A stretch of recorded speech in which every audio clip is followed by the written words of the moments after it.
evening and welcome to the 2022 Southborough District Wheeler Club Championships.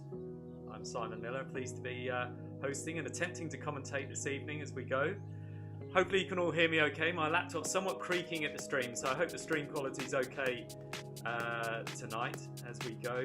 There's a lot that's going on here. We've got webcams, we've got live feeds, YouTube chat, and some overlays of some interesting data that we'll have a play around with as we go, that you wouldn't normally see on a Zwift screen, including the draft counter in the top there. So we'll come back to that a little bit later. But we've got about 3 or 4 minutes to go now before the start. Riders are warming up in the pen, and as you can see at the moment, we're tagged on to a late joiner, and one I've been looking forward to joining with much anticipation, Cameron Priest, who's just signed back up to the club for these championships after a successful season racing for the Broca LA team in Spain, called the Tenerife.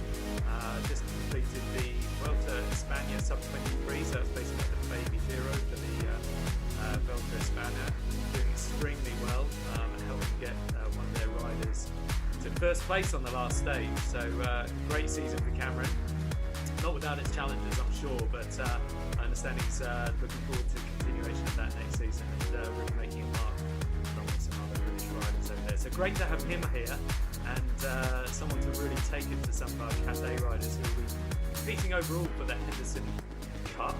But we've got trophies also within all 4 of our categories, A through to D, as per the Zwift categories.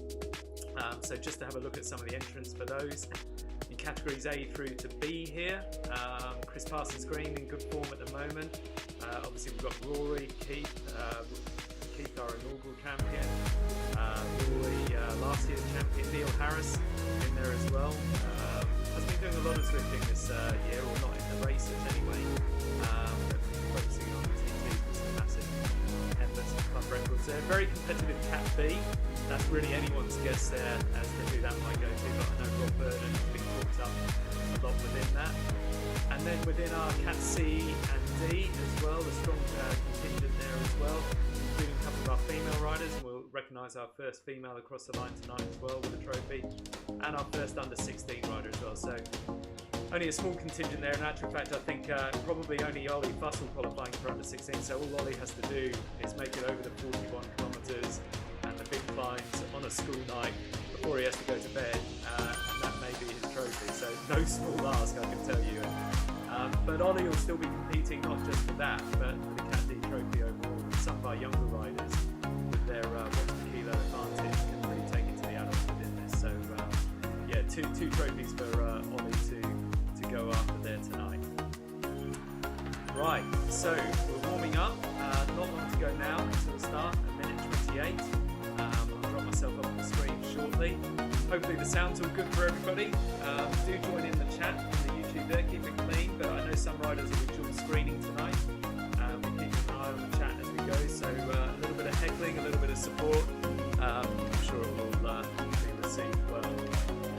We've got about sort of 40, 45 riders entered tonight, and we've had a few late dropouts, people struggling to get back from work in town and things. It's never an ideal day to put this on, family commitments on the weekend, weeknights. Most of us are usually racing online during weeknights, but we've got a short break on Tuesday nights between the Zwift racing league seasons. So we've managed to get a pretty good turnout here across most categories, and numbers will probably swell even further later into the winter as well. Right, so I'm going to drop off the webcam here so you've got a clean view here, and what we'll do is we'll follow a few different riders as we go. We'll stick with Cameron from the start because no doubt he'll be one of the front crews. We can expect a fast start up at the beginning. The course is 41 kilometres and it's really characterised by, I guess, 4 key segments. Initially a reasonably flat segment for the first 10 to 13, maybe 15 kilometres. Expect the group mostly to stay together, or certainly people will be trying to stay together for that. Then we've got Leap Hill, then Box Hill, and then a final ramp back up as we come back into London a couple of kilometres from the finish. So here we go, we're off, and we're off into the fast start. As always, you can expect Julian Fussell to fly out front here for his trademark get out front at 800 watts and then take a photo, and that photo with a reverse camera view then gets posted up on the social groups, and it's There he goes, off the front. Fantastic. We'll get his photo, and then usually followed by a comment, job done, sit in and relax. So mission accomplished. Julian, look forward to that shot later on. Now, the data that you're seeing on the screen at the moment is actually following my rider view. And I'm obviously not racing tonight, but I did have my rider in the pen and able to fan view, as it were, and record. But as I'm not cycling, you're not seeing any of my data at the moment. So I'm going to play around and see if we can fix that and get a hold of other riders' data as we go. Otherwise, it's a little bit redundant. Okay. So at the start here, looking at most people are staying together. On the top right hand there in the map, you can see the dots there. You can see already there's a little bit of a split within the pack. And that kind of happens at the start. Very fast out the blocks. Try and stay with that front group, the A and B riders, but the C and D riders will struggle there, particularly some of the lighter riders, and they'll form into a second group, and you can already see them starting to break away. So this front group I expect to stay together now for a good portion of certainly the first third of the race, I would have thought. So we do have a little climb up Northumberland Avenue, Trafalgar Square, which may threaten a further split, so we'll look out for that. Let's see if we can swap over to some different other views here. So we're following Cameron at the moment. Let's go back down the list here a little bit. There you can see that front group. And they're looking about, let's see how far, a couple of riders have been trying to hang on back there. Yeah, looks like they've made it back. So that's looking like the declining front group there. Favourites in there that you'd expect to see. But hold on, what have we got here? The second group here, a few guys dropped off the back here, so we're about 12 seconds back now to the next group. And interestingly, Anthony Goble in that group. Where is he? Let's see.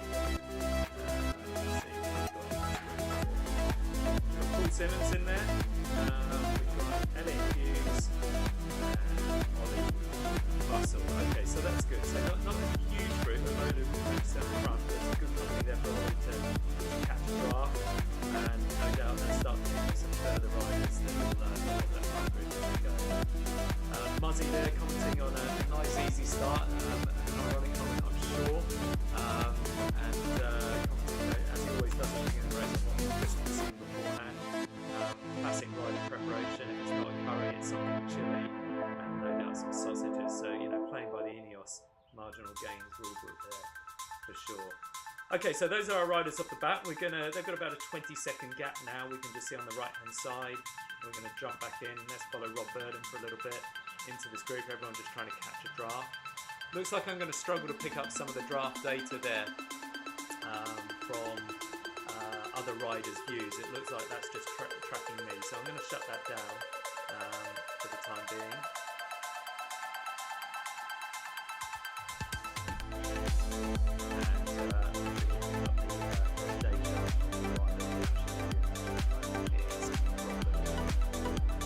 So they're pushing out 3.5 kilograms. What's the loading pardon at the moment on the front there? That's going to be a little bit higher. Whoever's on the front, really an exercise of hiding within the pack at the moment, which is an art within itself because it can yo-yo a little bit. So keeping that steady tempo and just judging the speed of the pack, the lifts of the pack, it's quite an art. It takes a bit of experience, and sometimes you can see two riders finishing at the end of the race at similar weights, very different watts per kilo, finishing next to each other based on different conditions, spending experienced riders, sometimes for a moment an hour. All the key riders within there then, let's have a look. So Cameron's in there, as we expect. A couple of people just darting up the front there. I think that's probably just having a little bit of a play. Far too early to do anything too special, or is it? Knowing that turning right here is Northumberland Avenue, and a tasty little climb, very short. So that's Chris Parsons Green. So knowing Chris, this could be just spicing things up a bit and just forcing a little bit of a split within the pack. So he's just got about a 1 second, maybe about a 20 to 30 metre gap now on the chasing pack. It's going to be hard to hold that, but it'll certainly stretch and maybe drop off a couple off the back. So there we go, they're just pulling him back now. Julian Foster pulling up. As you see, the numbers on the right going to the red there. People putting out some in excess of 6-7 watts per kilo. But that's gradually pulling back together. And as you can see on the top right hand corner, then that's done a little bit of damage further down the pack. So let's just have a look there and see who's dropped off there. They're struggling to hang on. Some of our skeeters riders, our C cat riders. And this is really important because if they can hang on here, it's now flat for a good 10, 12 kilometres. Somebody using a power up there, which gives them a little bit of a draft advantage to try and get back on. So we've got James Darrow in that group, who's one of our lighter riders, and as we tested with him, string with the climber. We've got these flats here, he'll have to push out some serious watts to get back on. We've got, here we go, a few have dropped off. So we've got Dell, Julian Barte, we've got James Darrow dropped off the back now. Yes, a few casualties in that push. So let's just see if they can pull that back together. Muzzy's done well, Cat C rider, and he'll be pushing really hard now just to hold on to that. He's done well holding on to that group. Let's see in that next group though. Now it looks like Adam, Julia, and Dell, the Goldfinch, have just dropped back into a second group. So it looks like we've got 3 groups now. Second group of Adam, Julia, and Dell, and then the third group a little bit further back, about 30 seconds back now, of Ollie, Elliot, and then actually maybe a 4th group back there with Jem Page, Clive, new to the club, Owen Davis, Martin Yardley as well. They're all within 4 or 5 seconds of each other, so hopefully they can pull that back together. I think it might be John Fuller is that. John Fuller, yeah. Carol as well, a little bit further back as well. So hopefully they can get back on and form a bit of group and benefit from some of the draft there. But heading back up towards the front here. Main group all together now, and I'd expect them to stay together for some time now, all the way up to Leaf Hill, our first climb. So really about conserving the likes of our C category riders that are in there, getting some energy back there. Whether our A cat riders might fall to the game a little bit, we'll see. Looks like James Darrow is back in that group. Well done, James. It's a good effort. We know we'll climb well when we get into Leaf Hill and Box Hill.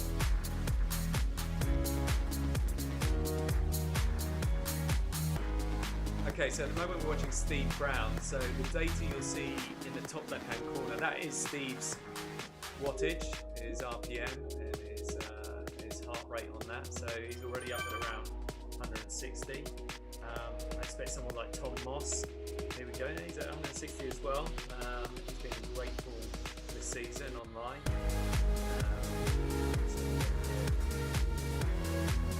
Nancy Taylor. HRM connected up at the moment. But, there we go, they're all around about the 270-ish mark.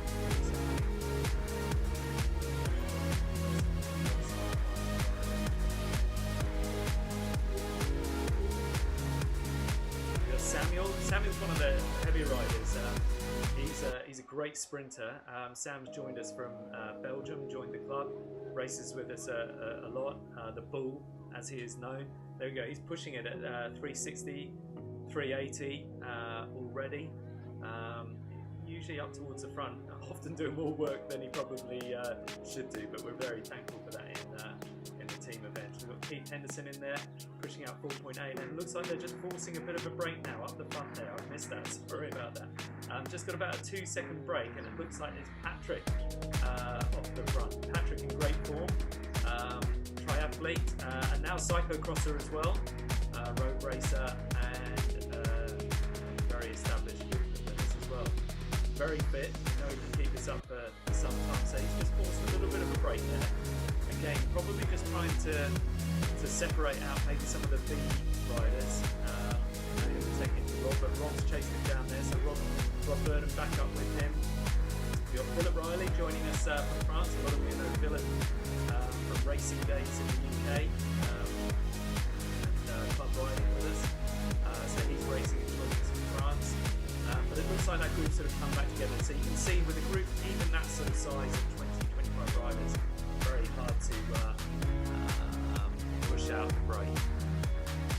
Okay, thanks for the feedback, Russ, that the commentary's a little bit hard to hear over the music. I'll see if I can adjust that accordingly. Hopefully this is a little bit better for you, mate. Thank you for that.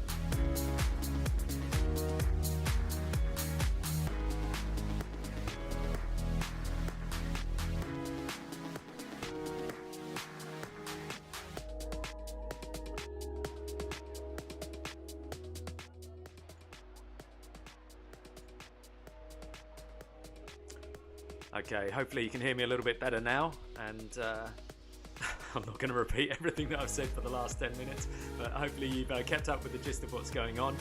So we've got our lead group here now. They're settled in on the flats. If we scroll back down the field here, we're talking about let's have a look here. Down to about a reasonable gap now back to the group with Adam Clark and Julia in. It's about a minute back now. It looks like also we might have had Muzzy drop off that front group, so trying to hold on that climb up to Northumberland Avenue was just a bit too much. The challenge is you might do it to the top, but then if it kicks on again, you're really struggling, you're spent. So Muzzy's dropped back. He's about 20 seconds in front of this group. I imagine he'll drop back and join in for the draft there. There's no point in him riding solo in no man's land. So we've got Adam Clark there, we've got Dell, we've got Julia, and no doubt Muzzy may drop back. They're about a minute and 20 behind that group. Doing well, only 18 seconds behind that group though, I think it's Paul Simmons. P. Simmons here, and Ollie Fussell just behind him. If Ollie can get on that draft, that'd be fantastic for him there, and follow that up and maybe join that group back up with Julia and co. So they're only 20 seconds already. Ollie putting out some decent weights, remembering he's probably only weighing about sort of 45 kilos, if that. So if you look at his watts per kilo there, even on 100 watts, he's at sort of 2.8, which is enabling him to just about hang on to those riders. So great effort, obviously a long way to go. Elliot Hughes only a few seconds behind that as well. Then we're back to about sort of 30 seconds to Jem Page, regular rider with us, very strong rower, but hasn't been riding for a little while now, so just easing himself back into it. Then we've got Owen, a few seconds behind that.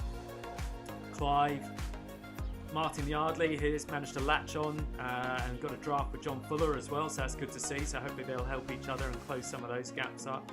And Carol, as ever, resilient and giving it a good effort, and a great training ride as always from Carol. Great to have her on board. So let's jump back up the field then. We'll scroll back through here, back up to the main group at the front here. Looks like they're all still together. Probably got about, what are we looking at? Probably around about sort of 20 odd riders in this front group at the moment. Good mix of A and B riders within there. At this stage, I can't see if we've got any C riders, but I'll have a look at that in a few minutes. But all the names you would expect to be there. Okay, once again, we've got a little effort off the front there. Again, I don't think these efforts at the moment are really going to sort of do anything other than play to the cameras a little bit. But you know, you never know. You might drop one or two, but those aren't necessarily the people that you're hugely concerned about. But that's Sam off the front, and we know he's capable of that, especially on the flats. He knows he's a slightly heavier rider, more of a sprinter and a powerhouse on the flats. So whether he's trying to force a little break and drop a few of the climbers here, because he'll be focused on Cat B. And winning that, so you know it's not about him necessarily taking it to our Cat A contenders here for Henderson Cup, but if he can drop off a few Cat B climbers, that's probably his tactics at the moment.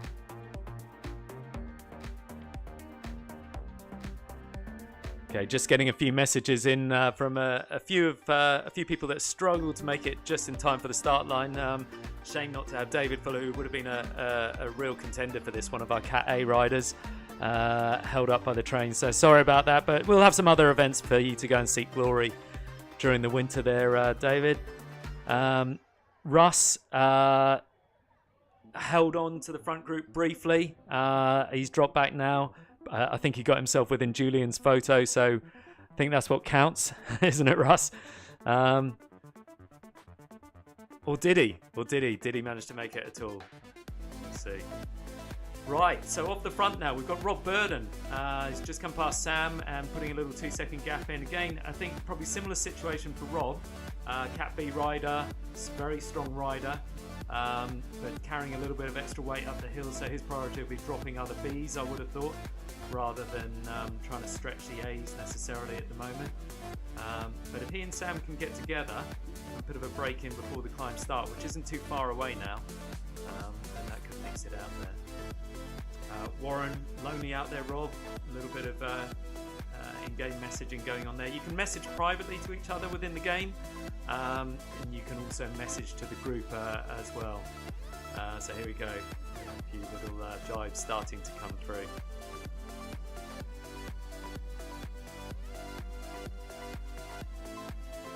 Okay, some of the riders will be dual screening and watching this feed as they go, just to keep an eye on others. And you can add to the chat on the YouTube feed if you're watching as well, so feel free to offer your messages of support. I trust you can now hear me a little bit better, but maybe if the likes of Mike Weston, who I know is watching, or any others can drop me a quick note and just confirm that that's a little bit better for you.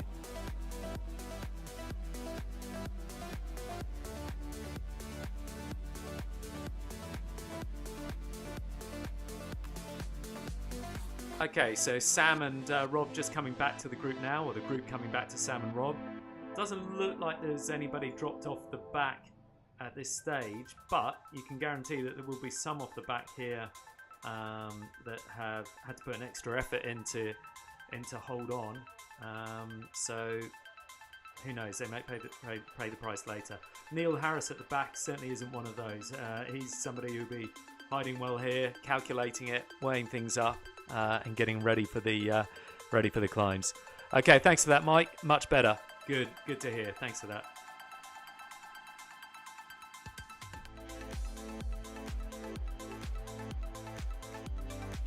Okay, so Rob pushing it again at 7 watts per kilo. I'm not sure if this is tactics or just riding for the cameras. I didn't tell him that the helicopters and the main cameras don't come out until the hills. You know, he could have done a chippo and waited up before some of this. But there we go. But he is forcing, you know, others to chase and follow. You can see Philip up to 8.7 watts per kilo there. A few different people having to push it there. I'm not exactly sure who Be Cool is. It's all very good having these names, but it means I can't identify you properly. There he's got the Ukrainian flag supporting. Don't know if that's Andre as a Ukrainian or somebody else offering their Ukrainian support, but yeah, not exactly sure who that is. Maybe somebody on the chat can confirm for me who that might be. So there we go. Rob still just slightly hanging off the front. It's not enough really to do any massive damage at the moment, I wouldn't have thought. He's got an 8-second gap though, so that is a credit to him, making that break. Just getting away from the group to force that is an effort, but the rest of the group look pretty relaxed at the moment. You know, they're around the 3-4 watts kilos. They'll pull him back.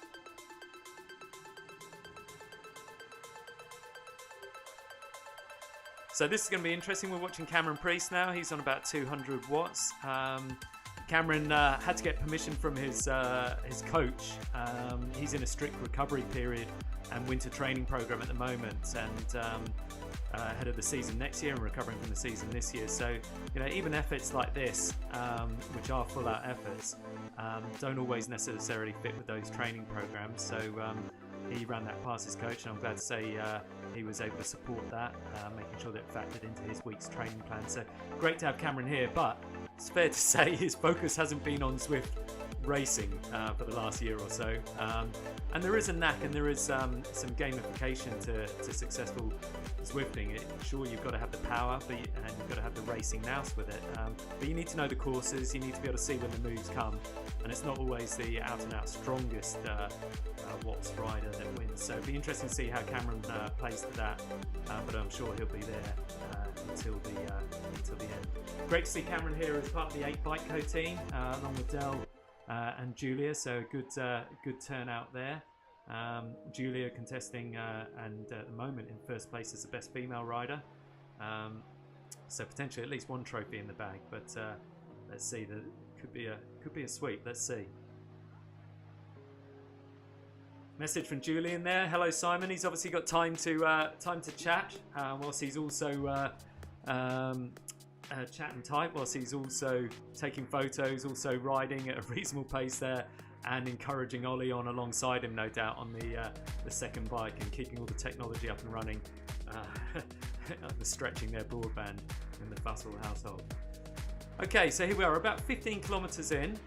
We're coming back down the mall now, as you can probably see.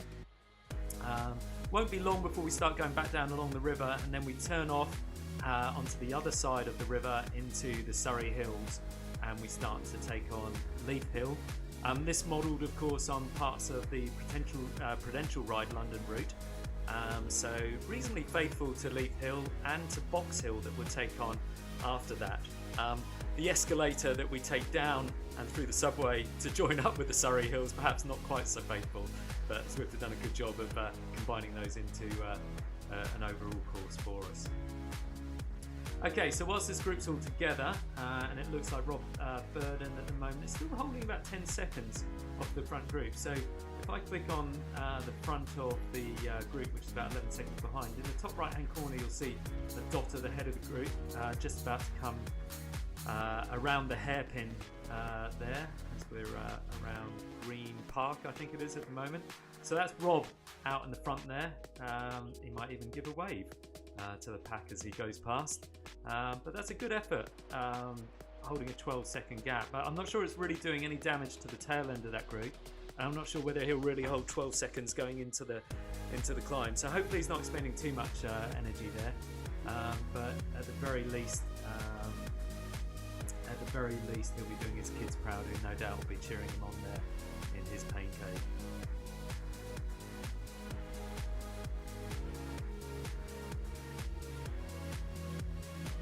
Okay, so let's check back in. 14-second group gap now. That is a good effort by Rob. Maybe I shouldn't have discounted it quite so early. If he can carry in, 10 seconds at least into the climbs, he will have done well, and that really will put the pressure on other B riders to close it up, assuming Rob hasn't blown himself up too early. But he's what's he at the moment? 340, 350 watts.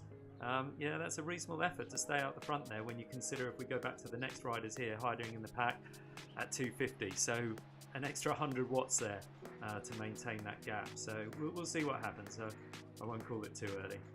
Let's just go back down the groups then. Let's just see where our next riders are at the moment. So we've got Kester in the front group, Neil Harris in the front group, Keith in there, Patrick. I think we've got Craig Kingham still in there. Craig hasn't been racing much lately. He's Cat B, borderline C at the moment, in terms of not having done a lot of racing recently, but having held on to that front group, he's well positioned there for the front. We've got Sam and Ed. This is just looking just off back here, which is quite surprising actually. Maybe Sam just pushed a little bit too hard. That's about 35 seconds off the back, as well as, just looking through that, that is about a 35-second group gap, which having been with them on the flats, that's a bit surprising. And maybe that just took too much out of Sam. The climb up Northumberland, the pushing on the flats, and he's done for now. But it's early in the race. We'll see what he's got left. Maybe him and Ed can work together. About a minute 49 back from the leading group, to Muzzy, and looks like he might be joining up maybe shortly here. Yes, on the course with Ed Wybrow. And then we've got a further 38 seconds back to our group. It's got Julia, Dell, Elliot within that group now, and unfortunately Ollie hasn't been able to follow through on that as well. So he's about 50 seconds back from that group. So he's in a little bit of no man's land at the moment, but really about just keeping on going through to the end there as well. Looks like Martin Yardley is formed up with John Fuller, so that's good. They'll be working together, and no doubt they'll close that gap back up to the riders in the front. Right, I'm going to jump back up to the front here now. It's hard to follow all of this on the one screen. It's hard for me, I'm sure it's hard for you as well. So we'll try and stick with this front group now and see what's going on with this break that Rob's put out front, which is now about 10 seconds back from Anthony. It's good effort from Anthony. He always does his fair share of the load in our racing. Great season with the SDWB's team in the Zwift Racing League. Thanks to Anthony, we came second within that league, third I think it was in the final, podium spot within that league. Anthony doing a huge amount of work on the front, which we were very grateful for. So about 12-13 seconds back now to that main group. Now we're just coming over the bridge now, over the river, and this is where it gets interesting to see how Rob's tactics have played out, and this is where we might start to see some attacks. So we're going to go up Leith Hill, which has been about really sort of 3 parts. It's pretty steep at the beginning, about 8 or 9%. Then it drops down to sort of 5 or 6, and then it's 8 or 9 at the top. So whether we'll see some attacks at the beginning just to split it out, then it's settled down, and see who that leads cresting over the top. Obviously they'll come back together a little bit on the downhill, one would expect. So here we go. Here's Rob going down underneath the through the tube, down the escalator here, and they've got to come back up this at the end, and that's quite steep. That's 14%, 15%. So when they come back up that, which will be about 2 kilometers from the end of the race, that could be quite an interesting, short, punchy 14% climb to decide our winner at the end if there's 2 or 3 riders together at the front. So we'll keep an eye out for that. So Rob just riding through the tube at the moment. He's got about a 9-second gap to the main group, 8 or 9 seconds. I think that's going to be closed up pretty quickly, but he's had his time on camera there. Well done, Rob. And hopefully he's still got a bit to give on those climbs. Yeah, so it does look like Sam and Ed now about a minute back together. So shame to see that, knowing how strong certainly Sam is, and Ed when he's in form, although Ed hasn't been riding a lot with us recently. Okay, so we're coming out of the elevator now for, out of the tube now for Rob. We're about 6 seconds gap now to the group. In the top right hand corner, you can see that little orange icon there of the rider I'm following, so Rob in this case, and the profile he's just about to go up over that hill. We're going up, it's actually called Fox Hill on this, I believe, so on this reproduction. So I think we're, sorry, I beg your pardon, I'm making a mistake. We are going up Leith Hill. We are going up Leith Hill. Keith Hill, it is recalled on this reproduction. They obviously didn't get the full name right. So Rob just starting to take that up now, and that'll be kicking up slowly here, up to 2%, but that'll start to get up to 8-9% shortly.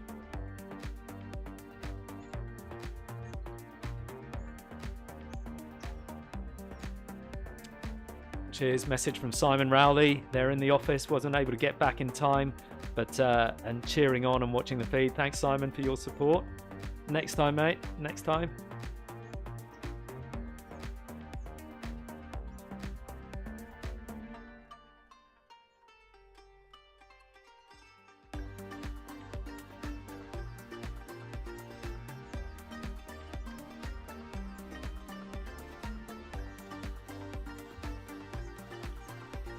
Okay, so here we go. We're on Leith Hill now, and this is about 1.9 kilometers. Leith Hill average is about 6.8%, but as I say, that doesn't really fully tell it all because it's got these 3 stages.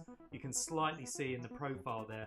Rob's just starting to come into the first of those ramps now, and as you can see in the top right hand corner, that's already kicked up to sort of 9-10%. Then it sort of flattens out a little bit, and then, as I say, back up to 9-10% again. So average of 6.8, but some steeper parts within it. So Rob already sort of just dropping back now from the very front riders of that group. Here we go up the front. It's already starting to just split up a little bit. Don't expect any huge attacks at this stage. Just gradually some of the faster ACAT riders starting to ride away. We drop back now. You can just see this stretching out a little bit. Riders like James here. He's probably one of our lower B riders. He's pushing out 270 at the moment. He's a very light rider, so 270. That's 6 watts per kilo. Well, he's going up now. He's at 320, 6 watts per kilo on the right there. Just trying to hang on to that group there, which you can just see is stretching out. So Steve at the back there, Craig just dropping off now, and there you see Rob back with Craig as well. Have expended a bit of that energy, although it looks like Rob's coming back through there. He'll be pushing hard now. He's at 3:30, trying to push back onto to that group. At the back there, that's surprising to see. We've got Warren off the back there.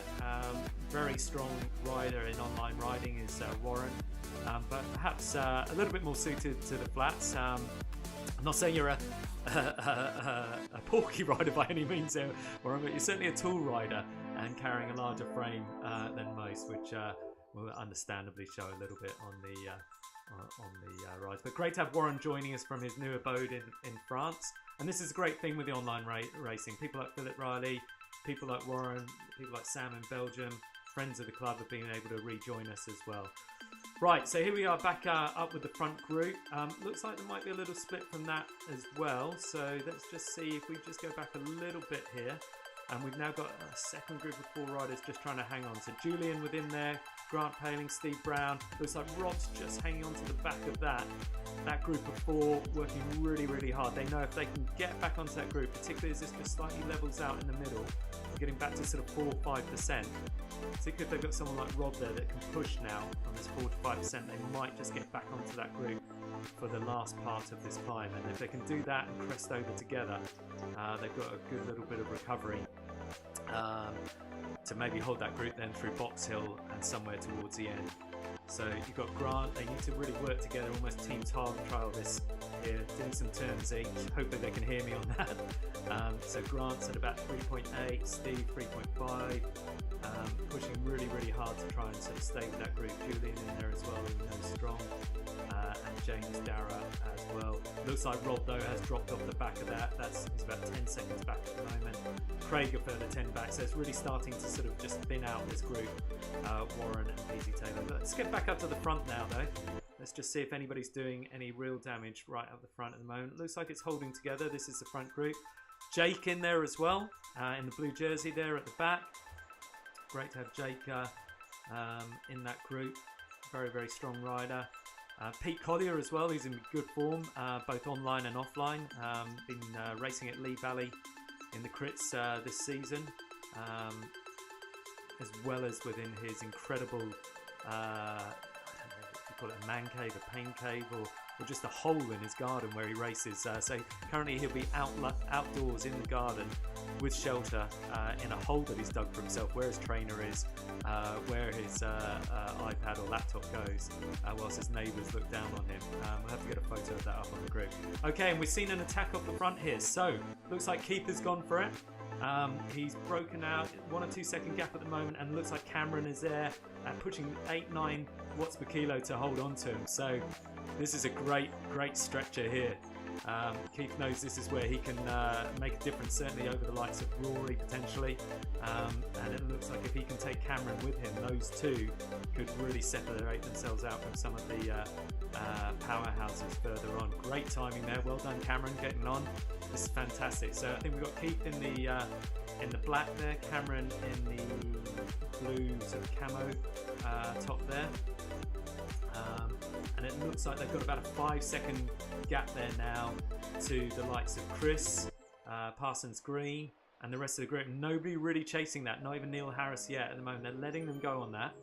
It'll be interesting to see who takes up the responsibilities of that first of all. But for now, they're carrying the draft. They're not gone too far. It's only 4 seconds.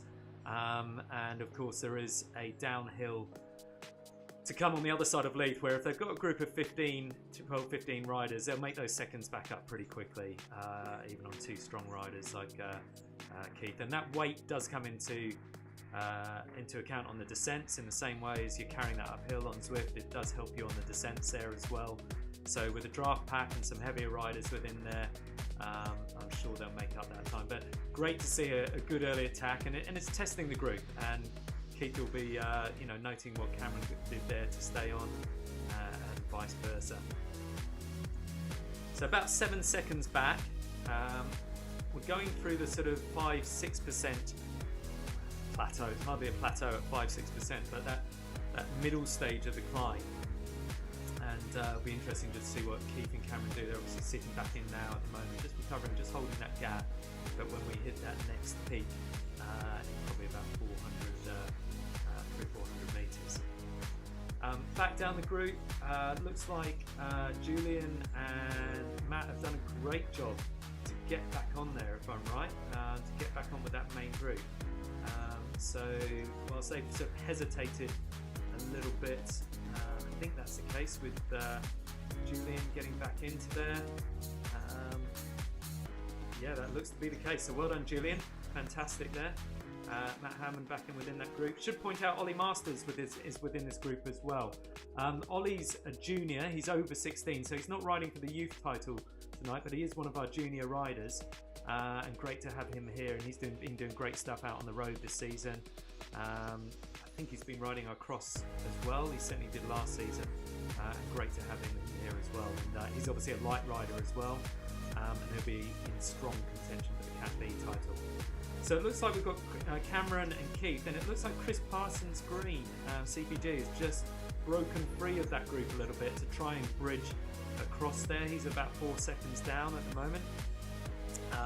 Looks like he'll make that across, and then it's about a 7-second gap back there to Max Duckworth and the group, the main group. I think they're all now, you can see Duckworth there putting in a little bit of an effort to probably try and follow Chris across there. So they'll gradually build that up, but as they bridge that across, I'm sure, as a group, but no sooner will they have done that than we're going to start to hit the peaks again. Here we go, ramping up to sort of 9%. Chris Parsons Green here, back on with Cameron. Chris in the Wasps yellow and black shirt there, Cameron in the blue, Keith in the black, and I wouldn't be surprised to see Keith and Cameron put in another dig now, just as those guys start to expend some energy to try and to bridge across. Let's see what happens on this final bit of this climb now as they come up past the wall at the top of Keith Hill. And if you've ridden this climb, or the original Leith Hill climb, you'll recognise hopefully some of these features here, and you'll know how much this last bit sort of pitches up. It's a little bit painful with those miles in the late on Prudential Ride London. Okay, looks like in that second group now, that's starting to break up a little bit, probably as some of them have tried to follow Chris across, and Max, who's still up the front. I'm sure it's Max. If it's not Max, then it's Mike. Huge apologies. I'll check my records in front. But looks like Rory and Neil now working together as you'd expect with Tom, some of the stronger riders. Philip in great form here as well. Ollie Masters, Nathan Vince, another strong rider. But they've now broken a little bit of a gap to riders like Patrick, Matt, and Pete Collier, who are within this group and just getting stretched out now as well, with Jake and Julian having put in a huge effort to get back onto that group. It's going to be hard for him to follow the attacks up there, but what they have done as a result is split themselves away from other Cat B riders. Julian will know that if he can stay free of Rob Burden and Steve Brown, which he's now got about a 20-second gap on, 25-second gap, he's in really good position there for a Cat B podium at the very least. So well done, Julian, hang in there, mate. Let's go back up to the front then.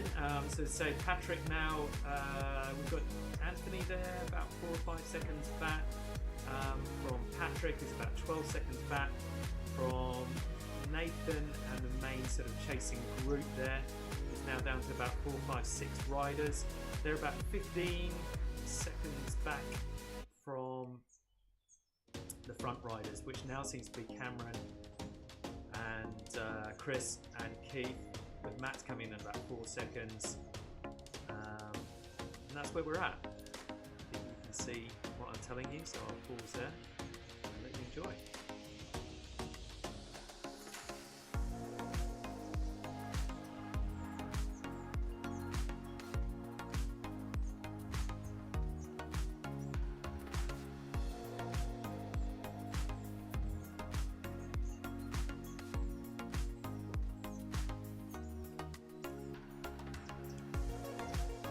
Okay, not far to the crest now, and if Max can get across, then it looks like he can do. That's only 1 second behind, I think, so he's, let's just flip to him.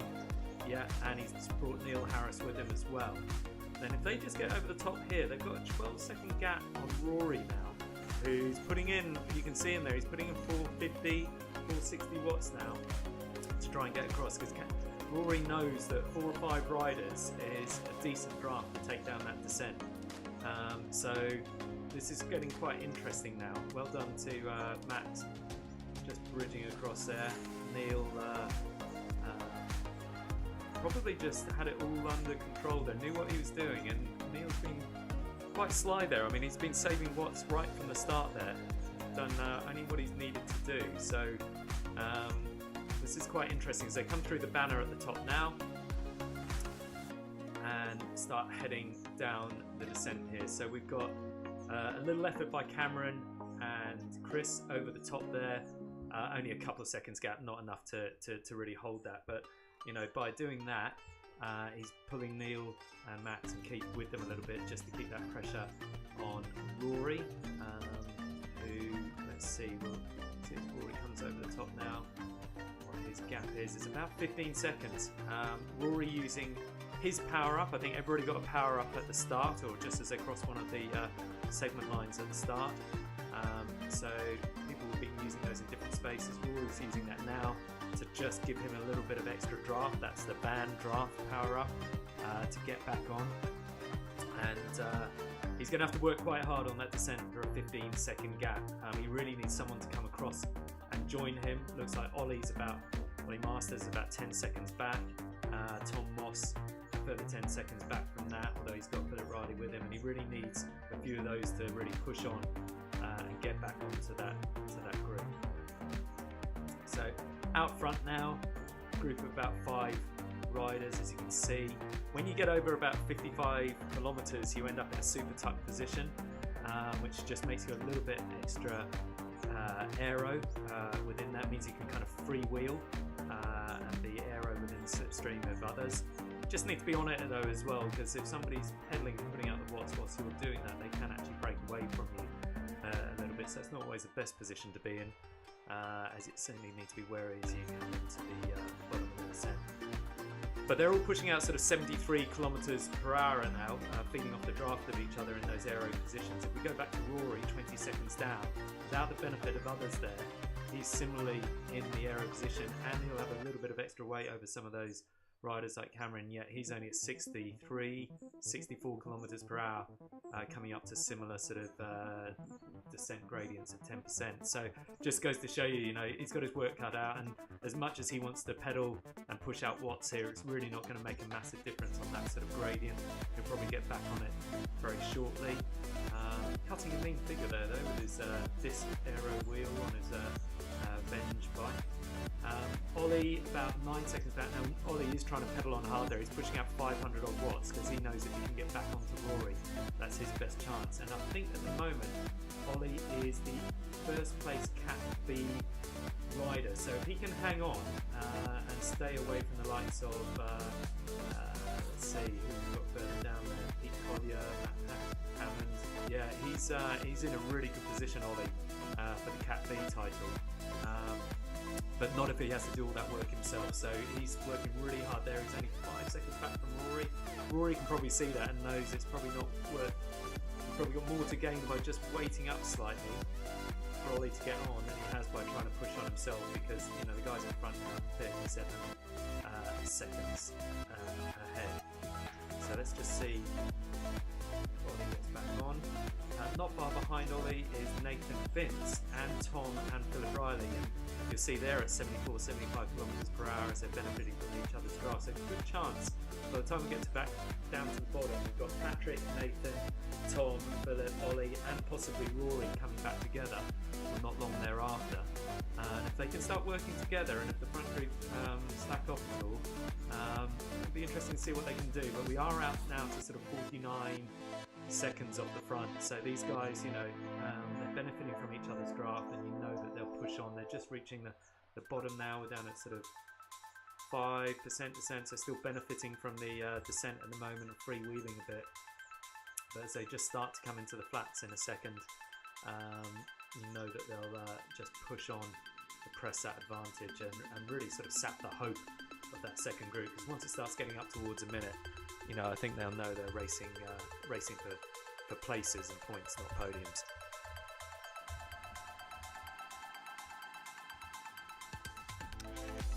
So it's not long after the descent here on Leith Hill before they're going to start coming back into the next climb, which is a very faithful reproduction of Box Hill, which we'll all know well. So they're just starting to turn into that now, that front group. About a 42-second gap.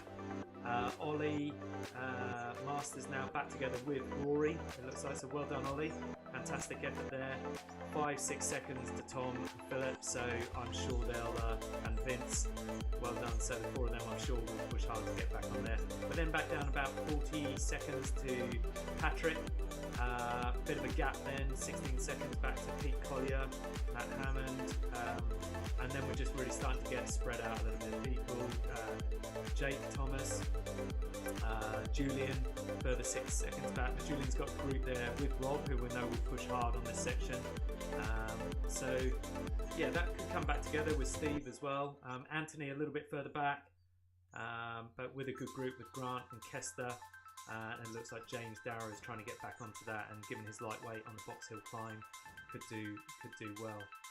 Craig in a little bit of no man's land at the moment, but he's done well, and if he can get back on with Warren, that's a strong pairing to push over Box Hill.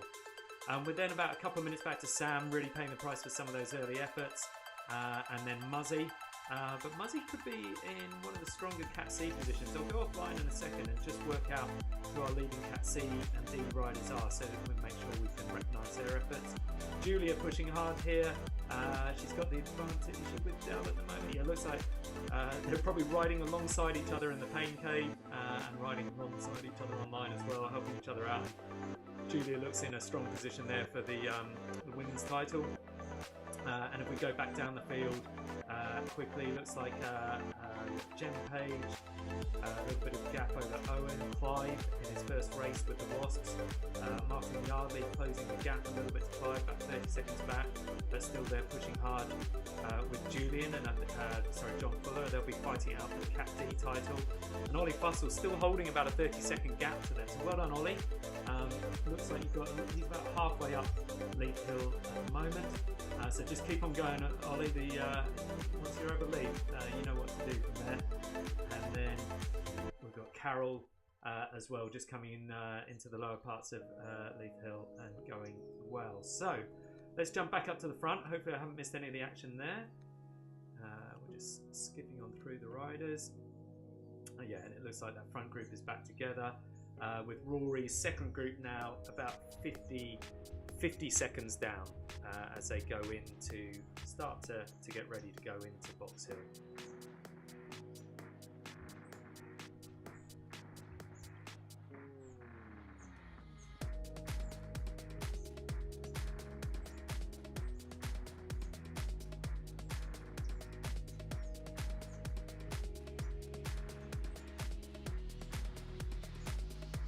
Okay, so just trying to point out some of the categorised riders. So all of that front group rider, is just looking at. Yes, it is Max. Sorry, Max Duckworth as well is Cat A. They're all Cat A riders. So looking down the list, in that second group, Philip, Nathan, Neil, and Rory are all Cat riders as well. But Ollie Masters is a Cat B rider. So Ollie is our leading Cat B rider at the moment, and he's got no other Cat B riders with him in that group, so he's positioned very well. If we then go back down the field, Patrick is a Cat B rider as well, so it's really down to Patrick now. Can he get back on with Ollie? Can he challenge him for that? Will Ollie blow on box? Let's see what happens there. Pete Collier as well is Cat B, as is Matt Hammond as well. So you can see the categorisation works pretty well. It's pretty true to where riders are at. Julian Fussell, Cat B as well. Let's see if we can see where our first Cat C riders are. I'd probably say, unfortunately, I'm not sure who the Be Cool rider is, unless somebody can let me know who that is. We're probably looking down. Kester's Cat B. Grant Paling is Cat B. James Darragh is Cat B as well. So let's have a look here.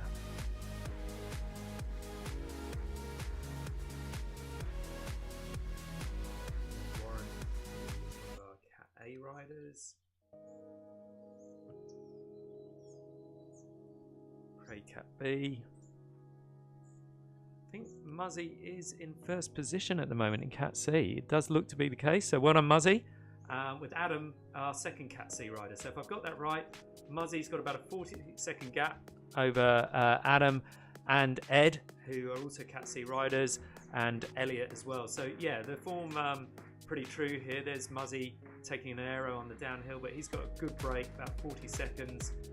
He's in a bit of no man's land. It's about two minutes up the front, but keep at it, Muzzy. You're in first place by my reckoning in Cat C. So let's just have a look at that, and then Cat D, and then we'll come back to the front group. Sorry guys, I know some of you will be wanting to know what's going on up the front there. Julia, as I said, our first place female rider at the moment, and by my reckoning, if I've got this right, I think Clive, or is it Owen? Owen's Cat C. I think Clive Little is our first place Cat D rider at the moment, ahead of Martin. So come on Martin, 22 seconds to close on Clive for the Cat D title. Come on Martin. I think that is the case, unless I've missed Graham Perkins in the field, who was entered tonight but maybe hasn't been able to make it, unless that's the Be Cool rider right at the front. If it is, then I think somebody will be questioning his wattage. So I think at the moment it is between Clive and Martin, so we'll come back to that battle later on. Right, I hope I haven't missed too much action up the front. No, I haven't. That group's still intact, and they're on Box Hill now. So they've done the first hairpin, the first switchback, and they're now coming up to the second. Not the steepest at Box Hill. It's obviously an iconic climb online and offline, but anybody who's ridden it will know it's got a little bit of a kick at the end, but not the absolute steepest. So it may be that this group doesn't break and does hold towards the end there, which will make for a cracking finish. So let's see. So that's the front group still. Cameron in the blue camouflage kit, Chris Parsons green in the yellow and black kits with I believe the yellow wheels, but I'll qualify that in a second. No, sorry, with the pink wheels. We've got on the Tron bike there Keith Henderson in the black, and we've got Neil Harris in the black with the yellow bike as well. And they'll be riding different frames, so you can select different frames. Oh, hello, we've got Cameron off the front there. Cameron's gone for it, just putting in a bit of a test there at 8.5. He's at 542 watts, 600 watts on the upper sections of Box Hill here. Come on, Cameron. Brilliant. This is what we wanted to see. So up towards 9 watts per kilo, which at Cameron's weight, that's some decent wattage. So let's have a look there. So he's just opened up a little bit of a gap there. Let's have a look at Chris, who's trying to just bridge across there. It's about a 2-second gap, and about 2 seconds back then, back down to Max Duckworth as well. So if those two get together, Cameron Chris and Chris Parsons green at 6, 7, 8 seconds ahead now. It's not that far to go to the top of this, but you know, we all know Neil and Max and Keith will know what they're doing, know what's going on, and Keith, the master of this, playing the waiting game there. And there is a draft to be had at sort of 4 or 5%. At this sort of pace, there's still a little bit of a draft to be had on this level of incline, so Keith will be conserving there. But Cameron's still pushing on with Chris as well. 4 or 5 watts per kilo. They're up to about 9 seconds now on that break. Looking a little bit further back down the list, Ollie, Rory, Tom Moss, Philip Riley still together. Looks like Nathan's dropped off that though, Nathan Vince. So they're about a minute 10 back now. So it does look like that's going to be a challenge for Rory now.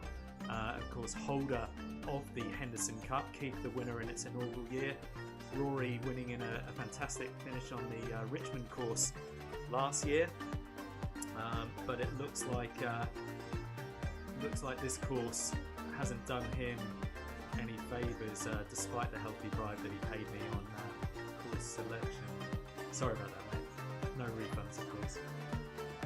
Okay, so what have we got? Cameron about just starting to close back up now over the top there. So they haven't done enough. They might have done that's hard to say. I doubt they would have put too much damage. I don't think Keith and the guys have had to expend too much to come back across there.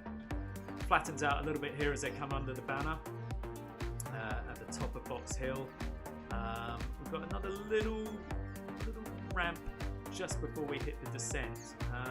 I doubt in this group that'll make too much impact, but it's some of the online racing that can catch some people out. They can lose the draft a little bit on the descent if somebody puts in a tap. That's if you're one rider out the back with 4 or 5 others, it can be hard to get back on. So let's just stick with this group as they come into that ramp coming up here. This will be a near bump in the road for this rider up of that rider.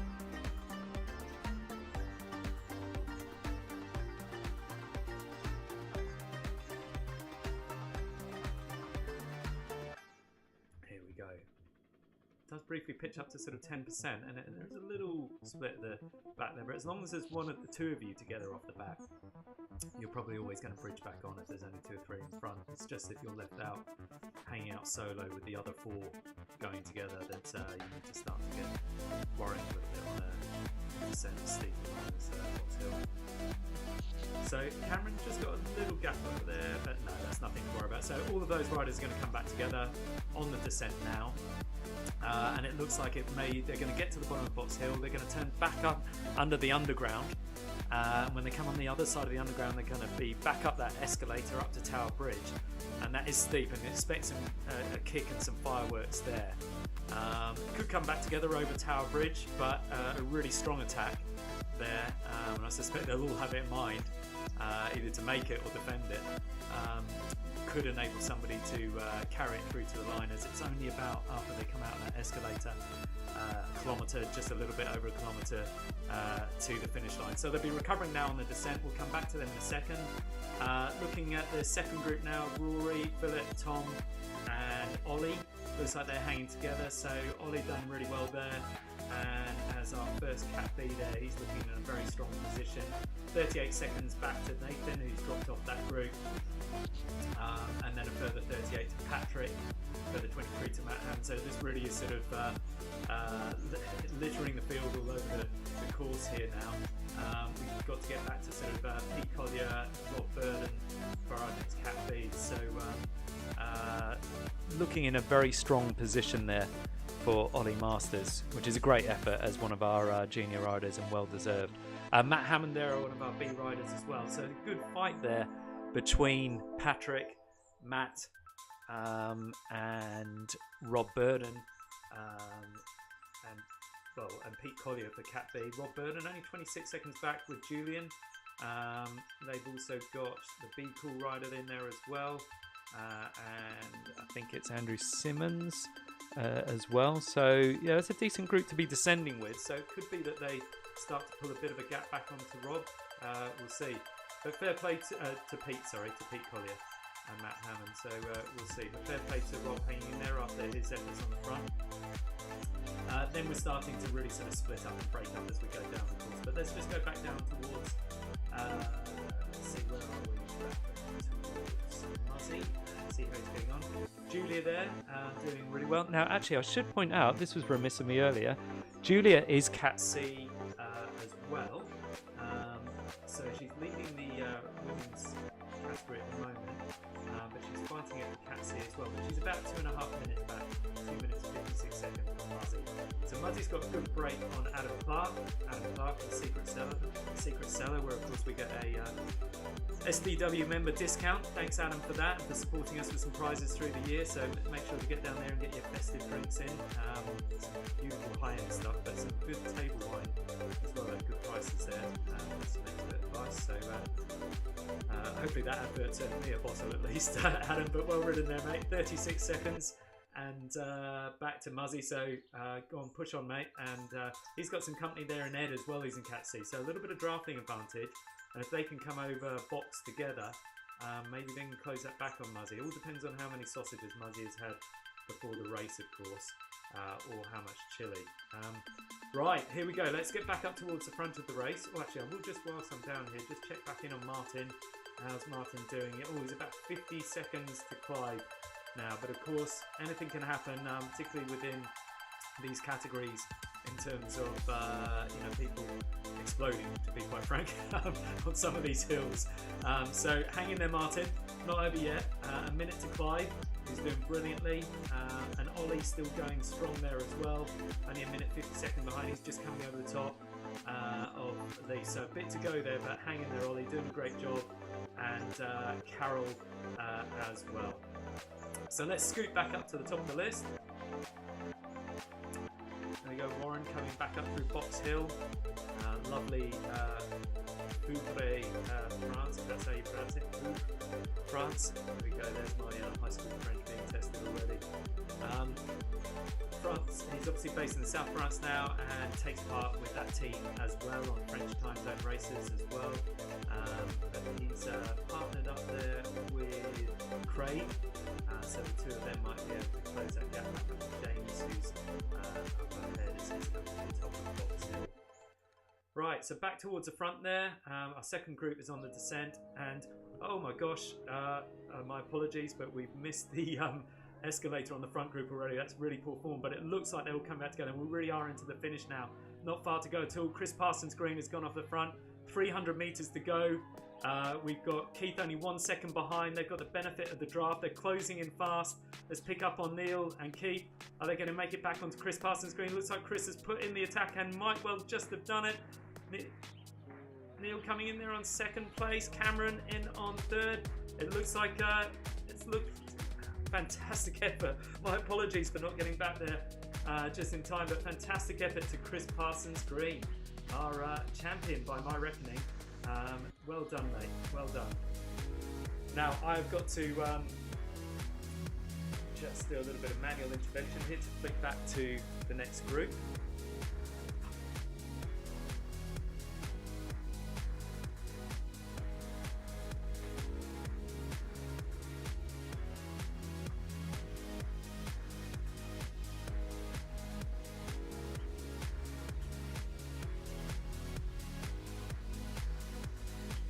Okay, so we're picking up Patrick Barron now.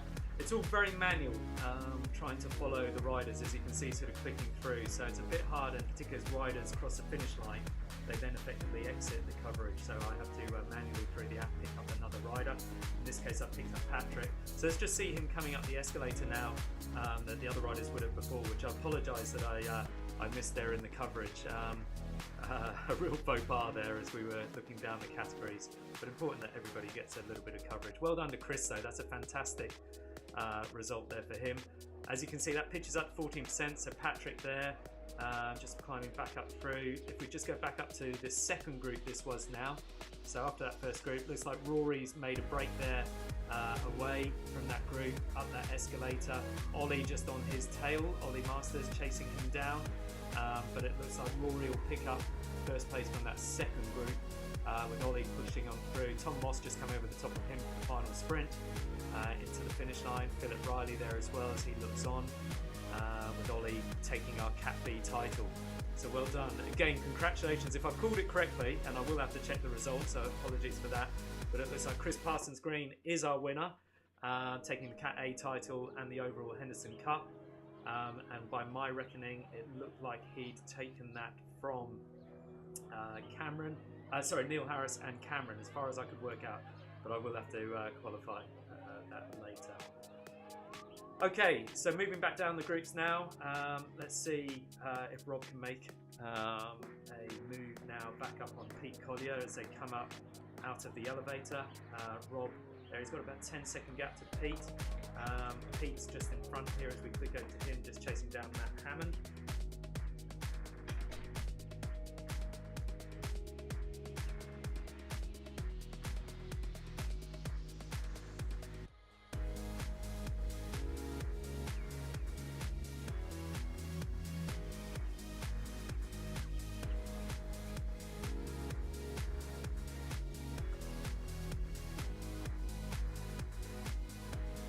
push from Pete to see if we can close in on Matt Hammond for the sprint to the line. Rob Burden about 11 seconds back.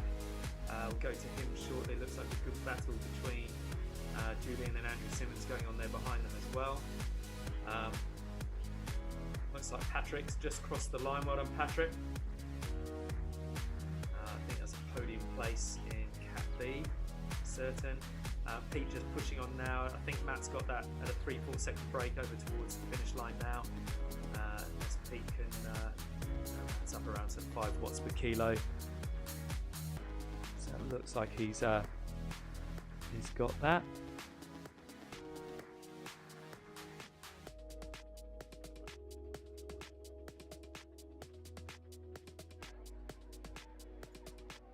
Go on, Pete, push on.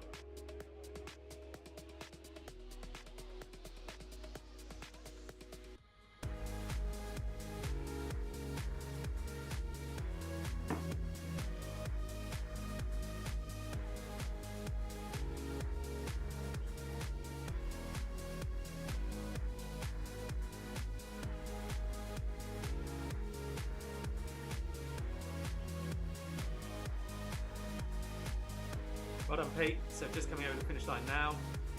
Rob Burden, about 10-11 seconds back behind him. Great effort there, but he's got an under challenge on the Be Cool rider. Not sure who that is again, but looks like he might have just got the advantage over Rob there. Julian coming up strong and behind. Just Andrew Simmons, is he going to just nip it on the line? Oh, hard to see there. That'd be very close. We'll have to look at the photo finish and the results in the app for that. So well done, Julian and Rob, particularly after those efforts on the flat. Now we're back to Jake Thomas and Steve Brown for the Cat B riders, I believe. Steve certainly is. I think Jake is as well. He is indeed. So fighting out for the Cat B places. Let's see how they come in over the line.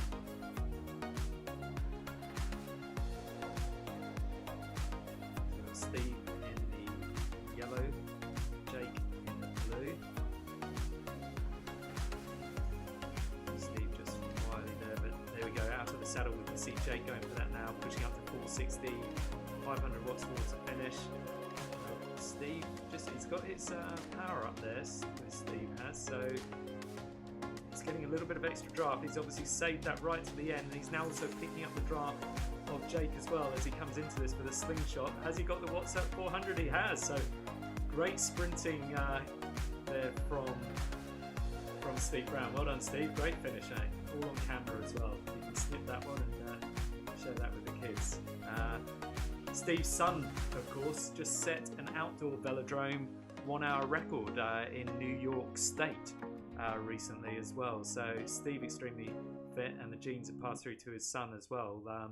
I don't know the exact details of the time there, but I know it was got quite a bit of coverage and quite an achievement. So well done, Steve, and to your son there as well.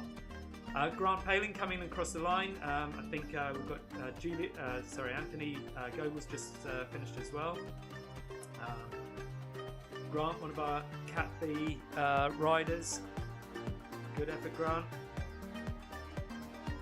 Just go back down the field a bit here. Let's have a look. We've got James Darragh now coming out of the Esco. Well done, James.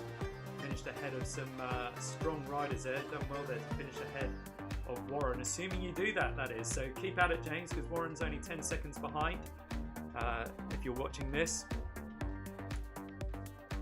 let's see if Warren's got enough to push on.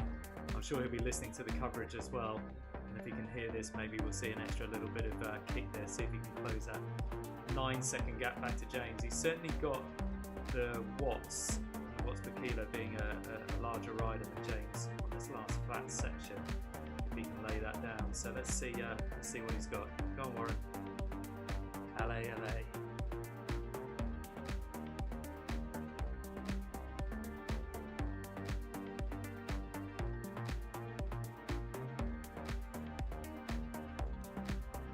James not hanging around though, still pushing out 3.5 watts per kilo. Comes across the bridge, and with an 11-second gap, I'd say he's in a pretty good position there.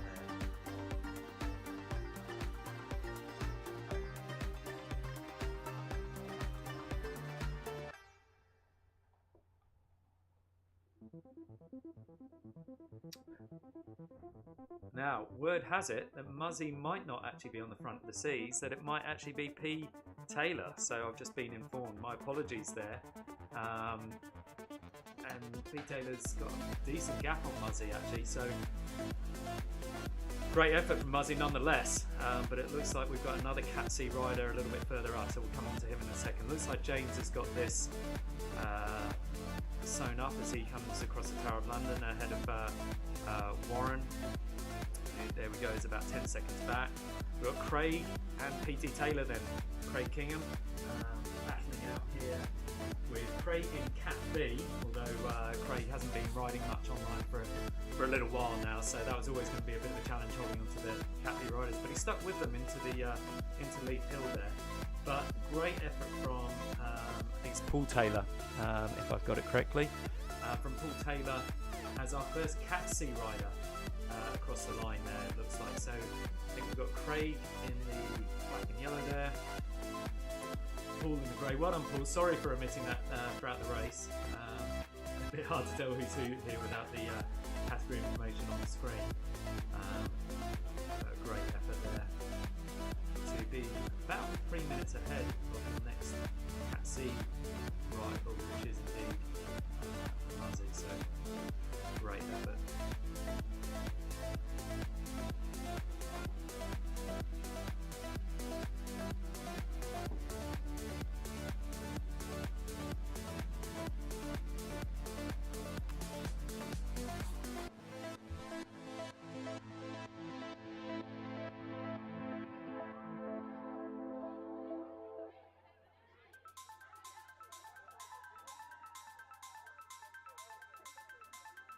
Just coming up to the finish line now. So well done, Paul. Our first Cat C rider across the line. About 200 metres to go. Putting in good effort there. Racing to the line with Craig. There we go, Craig. Out the saddle. 8 watts per kilo. There we go. There's his Cat B form. Well done, Craig. There's Paul. And then we're about a minute back then to Sam. Sam the Bull Dreher from Belgium. Long-standing member of our online team, and he obviously put out a big effort early on just to see if he could do some damage on the flats, but struggled a little bit on the hills. But well done, Sam. Great to have you on board with us. Love having you as part of the team, mate. And I know you'll be back in Zwift racing the season starting in a is it next Tuesday already? I think it is. Is it next Tuesday or the Tuesday after? Not far away. And if you want to get involved with that, entries has kind of gone in now. It's not too late. Just drop Julian a line. He's coordinating the teams for that one. And we've got teams in A, B, and C. Lower C, lower B as well. Don't worry if you're a Cat D. It's a great challenge. And in lower C, some good competitive racing. So drop Julian a note to get involved in that. We've got a full calendar of activity taking place throughout the winter. Loads of races that we congregate around, different formats, different lengths, and then later on in the winter as well, we'll probably have some group rides as well, some social group rides if there's demand for that as well. So if you're watching, there's lots more information on the website about what all this stuff means, how to get involved, how to get set up, but don't hesitate to drop me a line, Simon Miller, as well, and I'll help you out. So here we've got Muzzy racing for a podium place in Cat C. Just coming out of the tunnel.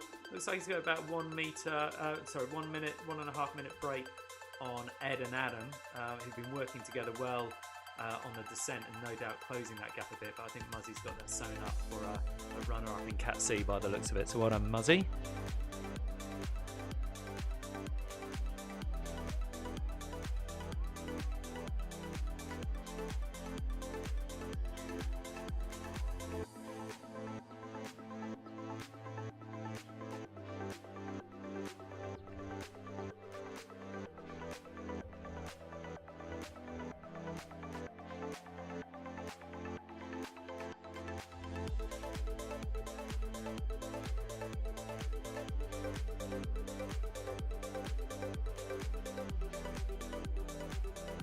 Aha!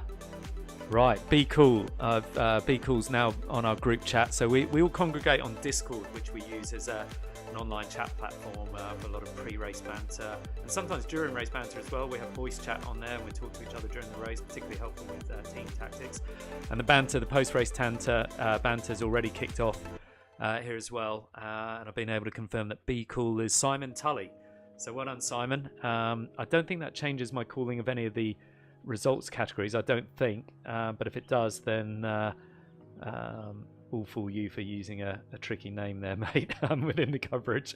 But Simon was a Cat B rider. I don't think that changed the outcome of that, but we can go back and check after the race in the results. Right then, Muzzy coming across the line. We'll skip back to some of the other battles in a second.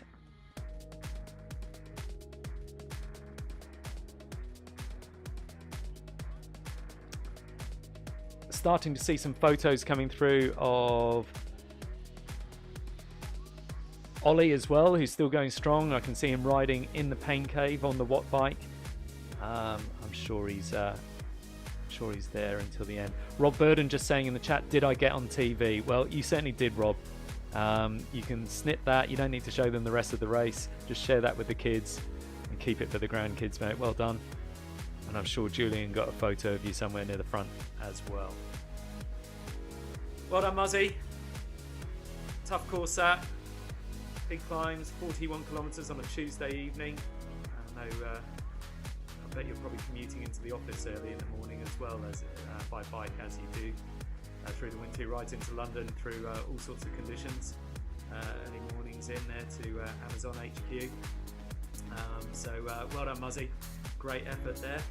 Right, let's flip back now to, this is probably challenging then for third place on the podium for Cat C. So that's Adam Clark and Ed together. So probably sprinting off, as I say, for a bronze medal had the budget stretched that far, but a notional bronze medal at least. Ed there just tucking in on the draft there, Ed in the grey. Taking pretty easy at the moment. They're just 100 odd watts. That really has sort of played cat and mouse there a little bit.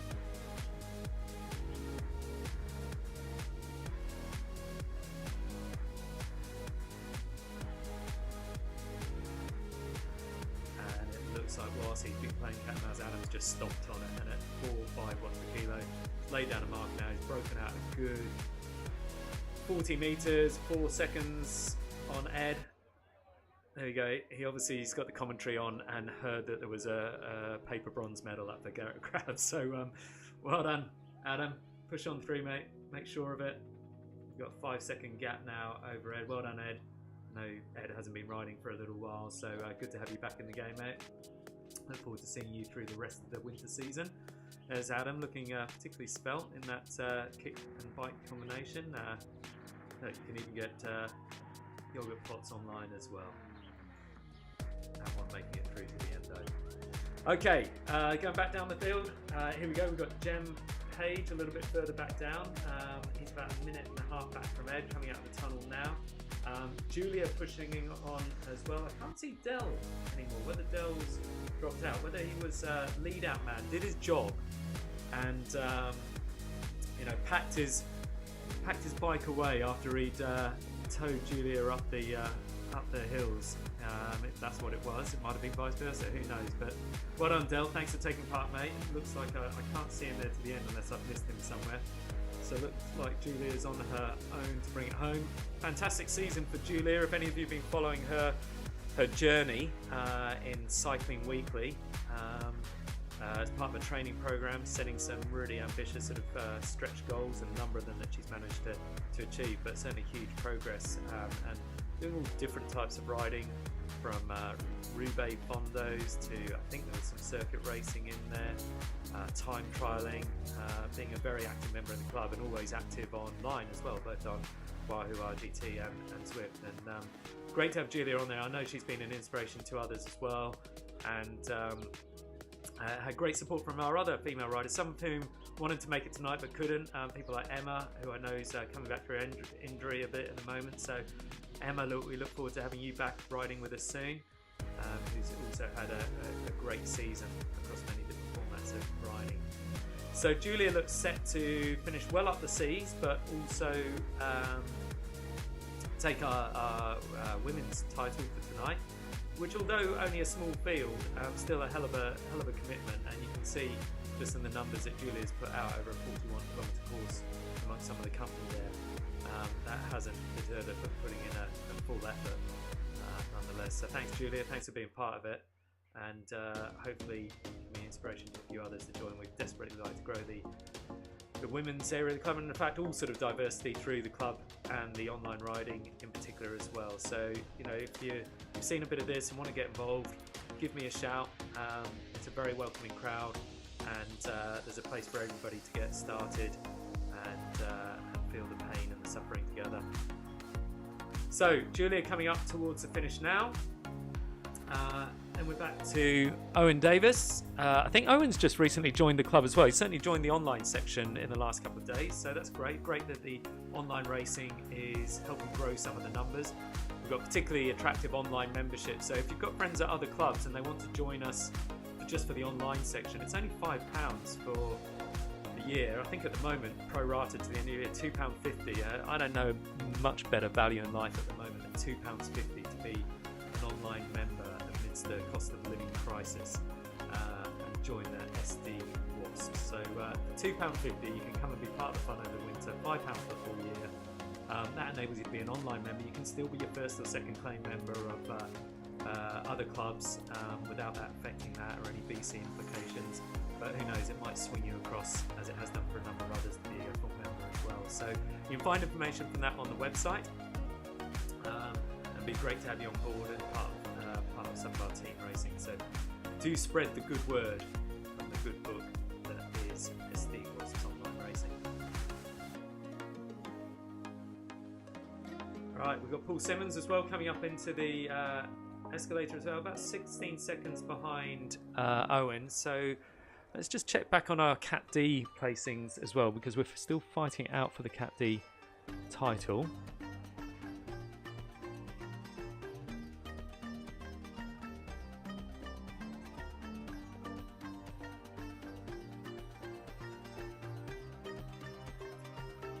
So it looks like, here we go, so we're coming up, down Box Hill, I think we are now. We're just coming across the top of Box Hill for Clive, and Clive is our first place Cat D rider by my reckoning at the moment.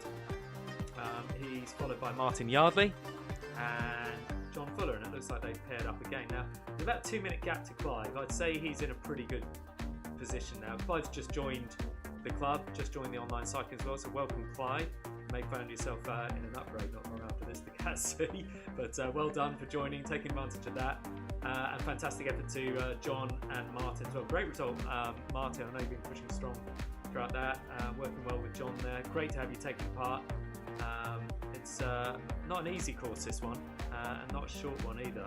I know there'll be a few legs twitching late into the night after this. When you're racing at this time of the evening, putting out full effort, it can be pretty hard to get to sleep later on, or even to consume anything and then go to sleep to refuel. So it looks like Clive's in a strong position there. Looks like Julia's finished across the line now. Got Owen is just coming up to the finish for another Cat C placing there. Elliot Hughes as well. I know Elliot's not been doing a lot of riding recently and has been pretty busy with his work, so thanks for joining us, Elliot, despite all of that. He's also been focused on supporting his young lad Leo, who's in great form on the bike in juniors racing and in the online racing as well. He's been doing some of the Zwift series. I can't remember Leo's age, by the look of him I'd say 12-ish. I might be slightly wrong there. But some of the efforts he's been putting in the Zwift Racing League series against some of the adults has been fantastic. No, sorry, the Zwift Racing monthly racing series, and taking a Cat D title for the club there. Leo couldn't join us tonight because he had a cross-country race this afternoon, but I know he would have been a strong contender here, racing with Ollie Fussell for the youth had he been here. So look forward to seeing you throughout the rest of the season, Leo, and certainly next time we've got a club champs on as well for you to shake it up. But Elliot doing the family name proud here, bringing it up through the tunnel. snazzy kit there, backwards, looking good. There's a lot of canyon bikes people are choosing within this as well. I guess a canyon have paid for those to be a little bit faster in Zwift. There's various different bikes you can get. TT bikes for TTs, aero bikes. There's all sorts of reports on which bikes are fastest for which conditions. The Tron bike is generally a good all-rounder. Zwift kind of keep that as such as one of the sort of leading all-rounders. But if you're out for out-and-out aero, I think Canyon, to be fair to them, that is one of the faster aero bikes, or the Venge, which you have to earn, like Rory had with the disc wheel setup. But it was interesting to know some of the other riders at the front there. I'm not sure if that was the case for Keith with his bike. He wasn't on the Tron or the Venge. It might have been the Tarmac Pro, which is a lighter bike and a climbing bike. So depending on your strengths and depending on what your race strategy is, where you think you might put the attacks in, people might opt for different bike choices within this. But some of them you've got to earn as well through achieving various levels in the game as well, which does give some people, some of the seasoned riders, a little bit of advantage. We're only talking a few seconds over a long climb here, like 2-3 seconds, not an absolute game changer, but every little bit can help. Okay, so here's Elliot then, coming past the broom wagon, coming over Tower Bridge towards the finish. Well done, Elliot.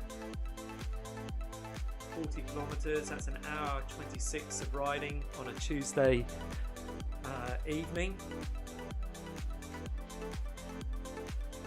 And having to put up with my commentary throughout. I hope you had some good music playing, Elliot.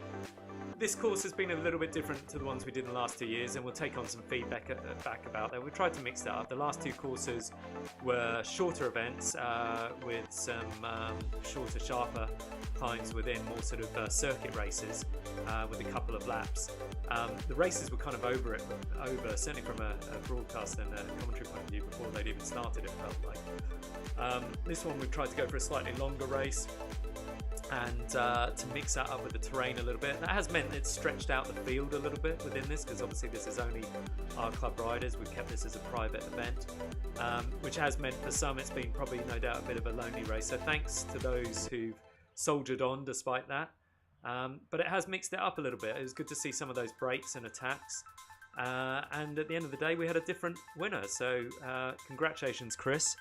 And great to see a new name at the top of the title. And Chris has been in cracking form, and I think to Chris's advantage as well, he has been riding the Zwift Racing League series throughout the first part of the season, where some of our other riders have still been focused on their outdoor riding training regime. And there is a knack to the online riding, being in the right place at the right time, timing those sprints, and Chris certainly demonstrated that, and knowing that course and coming out of that tunnel. So fair play to you, Chris. Well done, mate.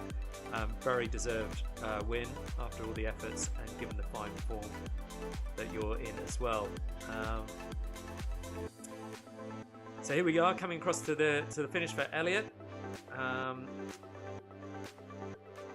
think Chris is also selling a fine bike at the moment as well. If anybody's looking for a fantastic deal, I don't even need it and was tempted. It's not one I've shared with Mrs. Miller yet, but I was very tempted by it. Scott Addick, 54 centimetre, Shimano 105, Zip 202s, I think it was, in immaculate condition. Rim brake, very, very light.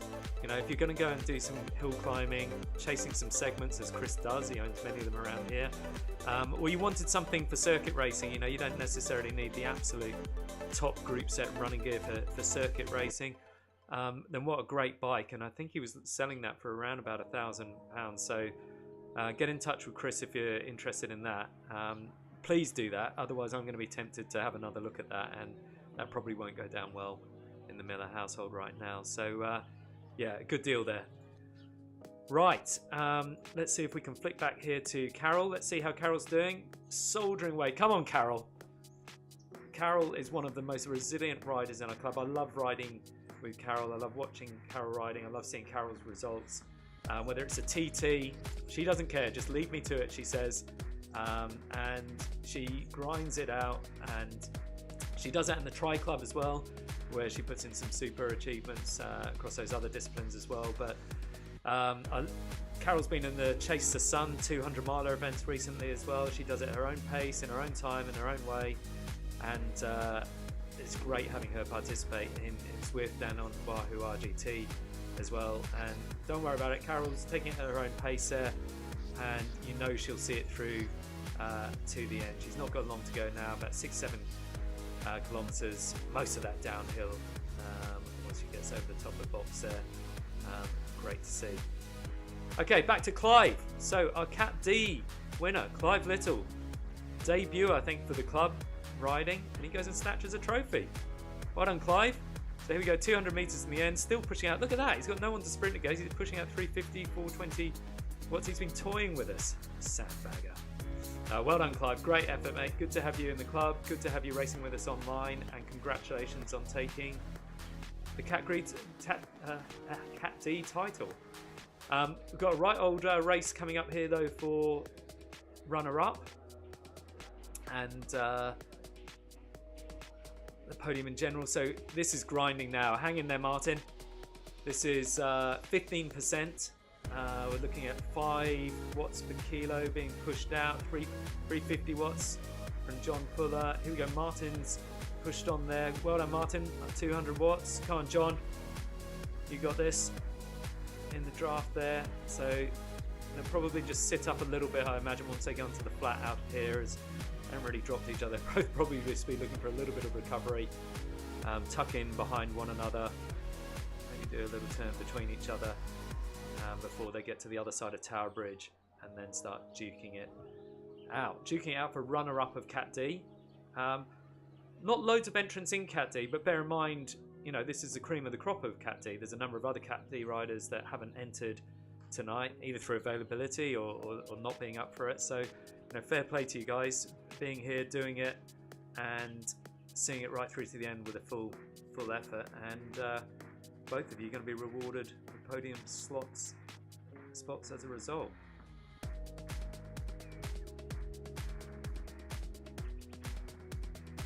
And I'm sure Martin won't mind me saying this, that if anybody's got a fear about, you know, I don't know how to get set up with this, IT, power meters, or smart trainers, or Wi-Fi connections, I'm sure Martin would be the first to say, look, if I can do it, you can. So it's not been without its challenges. Getting set up and logging into everything, setting out your accounts is probably the hardest bit. It gets easier after that. Believe it or not, the riding's the easy bit. But once you're set up, and we've got some guides and loads of us on hand to help, then it is relatively straightforward and reliable. And I'm sure Martin will testify that once you've got it set up, once you know what you're doing, once you find your place in your level, in your category, you find the races and the types of courses that you like and enjoy.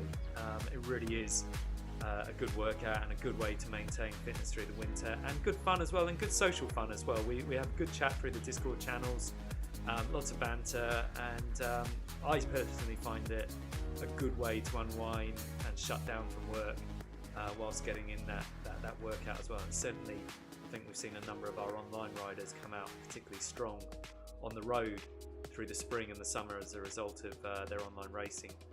So here we go, into the finish now. So we've got Martin in the yellow and black, John on the front at the moment, and it looks like John saved the power up and he's using that wisely there. Not sure if Martin's got one to use, doesn't look like he has at the moment. So well done to John tactically using that. Martin hanging in there though, 5 meters. Let's just pick up Martin. He's picking up the draft there right to the finish. Come on, Martin. Come on, pick up that draft. Go on, kick on, Martin. Kick on. Oh, I just don't think there's going to be quite enough road for him. It looks like that power up, that Mario Kart power up might have just made the difference there.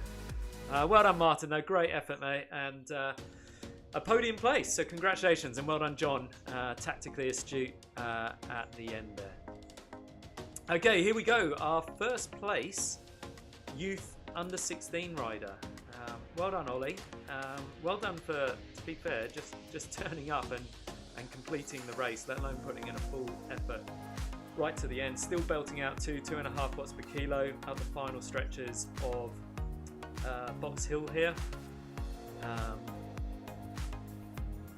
And Ollie's been riding on Zwift with us I mean, he was doing it all through lockdown, so a good 3 or 4 years now. They were part of a youth team. They got together, and I forget the name of the series now, but they took part in a very well covered global he giving me a wave there? Maybe you can hear me. Go on, give me a wave again if you can hear me, Ollie. I think I caught a wave there. But they were part of a youth team with other riders like Leo, that I think took the title in their category within that. Had some great coverage. We're interviewed on Zwift Press. There he goes. There we go. We've got the wave again. Well done, Ollie. Keep going, mate. I'm sure that painting on the raid's got your name on it somewhere. So keep going, mate. Doing brilliantly.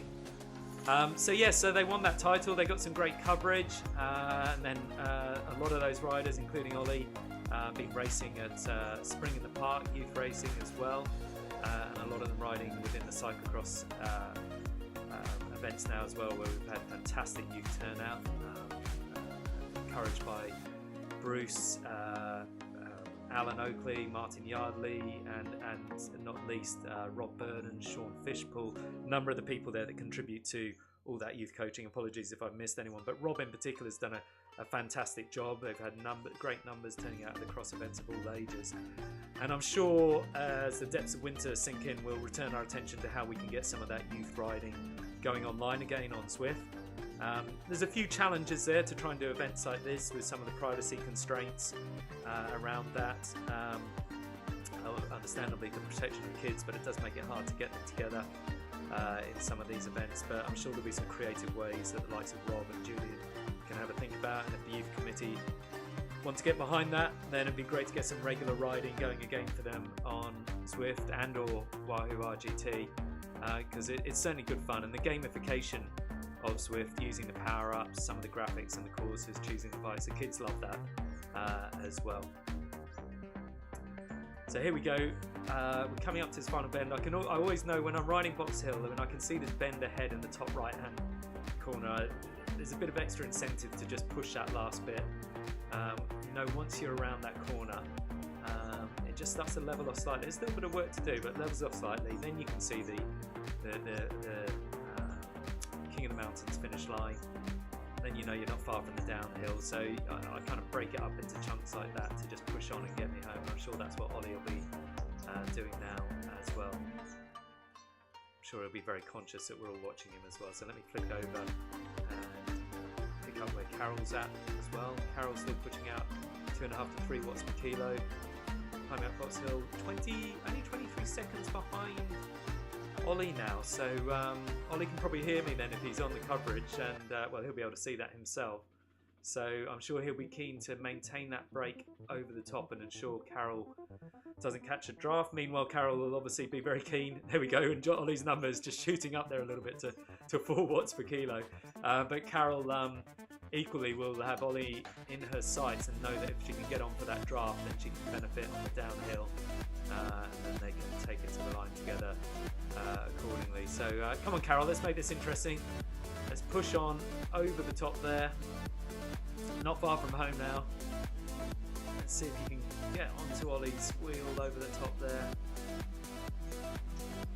Looks like Ollie's conscious of that though. He's still pushing out a good, 6.5 watts per kilo. He knows where it's at. And the gradient will just start backing off around this corner as he comes past the I think it's the RHS Box Hill Cafe. They're hugely popular climb this now. Kind of almost puts you off going for a ride there, to be quite honest. But there's a good off-road Box Hill climb though through the Surrey Hills trails there. If you can get up there early in the mornings and avoid some of the crowds, it's an alternative.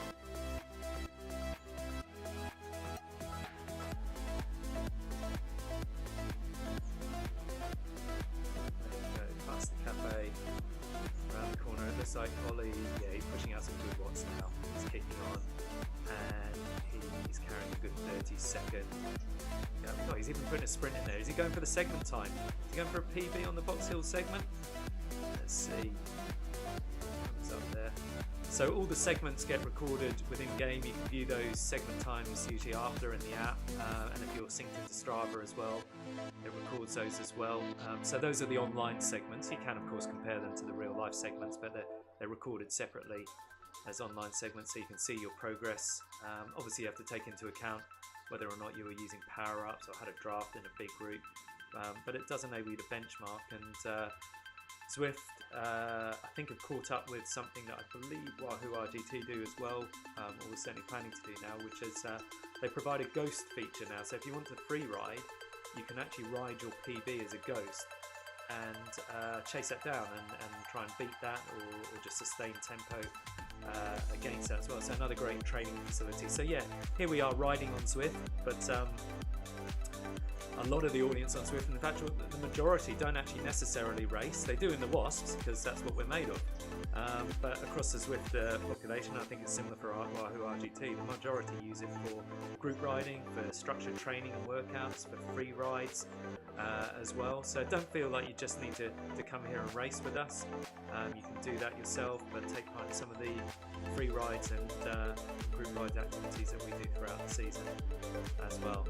So Ollie just getting over that final little kicker. It's an evil one, this, just when your legs are buckling. Kicks up to about sort of 10%. But once he's over the top there, he is cruising down towards the underground, and then it's only the escalator really to handle. So he's got about 5 kilometres to go at the moment, most of that of which will be downhill. So well done, Ollie. Get some water in, spin up, get into that tuck position on the downhill and recover, and then bring it home there.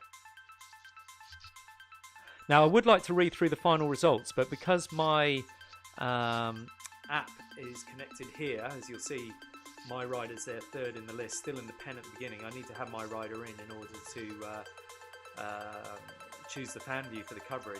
I can't actually flick out of that yet until the race is finished to see the full results and confirm the final positions. So tune in later to our social channels to see those, and I'll share those. Just looking through some of the comments on there, looks like a couple of people had a few issues. Anthony, that would explain, had unfortunately a bit of a Wi-Fi dropout on the first climb. So on this occasion, Anthony has had the Baggy Lantern Rouge award. I banned my kids from any gaming tonight. Unfortunately, the wife's out. So my son's left home to go and watch the Spurs match on a Wi-Fi connection at somebody else's home. So I took every possible precaution to make sure that we've got good broadband for this streaming tonight, because you're calling on quite a few devices, and if you're riding on top of that and then relying on the broadband for your smart trainer as well, you do need to ensure you've got a reasonable connection. The odd dropout can happen. It doesn't screw up your race totally, but it can mean you might lose vital seconds in a vital place, or a bit of draft in a vital place, and it looks like that might have happened to Anthony tonight. So shame to see that, but that does explain why you were just slightly off the back of where I'd normally expect to see him as such a strong rider. If anybody who was watching or can log into the app can quickly flash up the results in the Discord channel if they're still there, just do a screenshot and put that up. You should be able to see the results, the in-race results, if you go to the events section, the activities section within the app, and look back through there. If they can put that up on the Discord quickly, I can't do that at the moment, then that would enable me to just read out to any remaining viewers here what the final results, or the provisional final results were. But the published final results, confirmed final results with all the category rankings, will be shared on the social channels later, and the trophies presented at our upcoming awards dinner, which has been put superbly together by Carlos. Looking forward to a change of format, some good progress, changing with the times, but also respecting a few of the traditions. I think we've got a great presentation from Peter Crofts there, which is apt and fitting with our 90th year. So looking forward of something for everyone there at the dinner and awards, thanks to Carlos. Okay, here we go. We've got Ollie now reaching the bottom of the descent into the tube. He's carrying about a 35-second gap over Carol. So I think Ollie's got this. If I was a betting man, I'd say he has got this, and justifiably so. Well done. But well done, Carol. She's closed a good gap. I think she was a couple minutes at least back going over Leaf on Ollie. So always good to have that hair in front to chase down, if that's the expression.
Okay, as the race is still going, I don't think anybody else can log in quite yet and see the full results, which would explain why nobody's sort of dissecting those fully yet. So here we go. We've got Ollie coming up, using his feather wisely, just to get over that final pitch there. So the feather basically takes, I can't remember how many kilos off for 30 seconds, but enough to make a difference. Let's say I can't remember if it's 10% of your weight or 15% of your weight, something like that, for 30 seconds. So various power-ups that you get at certain stages of the course. When you're in the officially hosted races, you know what those power-ups are going to be. An organizer can select different types of power-ups that are issued, and some of those are very cleverly issued to the type of course that it is and the terrain. And then there's quite an art to, there's luck in terms of which ones you might get issued at that point, but then quite art in terms of the timing of when you use them, and they can decide a race, which adds an extra fun element to it. Some say it makes it a bit too gamey and Mario Karty, and that's fair enough, and there are plenty of races where they turn them off, so, you know, horses for courses.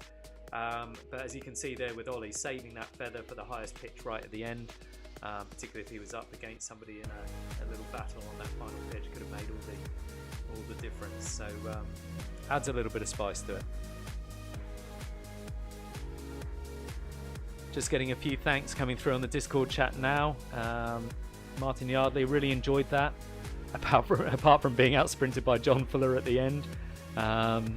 Philip Riley, great fun, good race, great having the commentary and the heads up about the escalator to go at the end. That is one of the things, if you do watch the have YouTube on at the side as well, watching the commentary and seeing some of the groups in front, you can and pick up a little bit on that, seeing what the live coverage is, although there is a slight delay. I have set this up with a slight delay on the coverage, as much as anything to police any of the chat had I needed to, but it was all very clean and respectful, so thanks folks.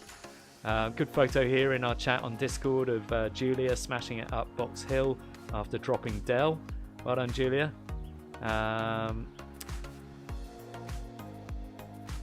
Patrick recognising a load of the A racers, smashing it past and calling them out. I think that's B riders, it should be A racers is maybe what he's saying, calling them out, or certainly calling them to take part, A racers to take part in our Obispo A racing team in the Zwift Racing League.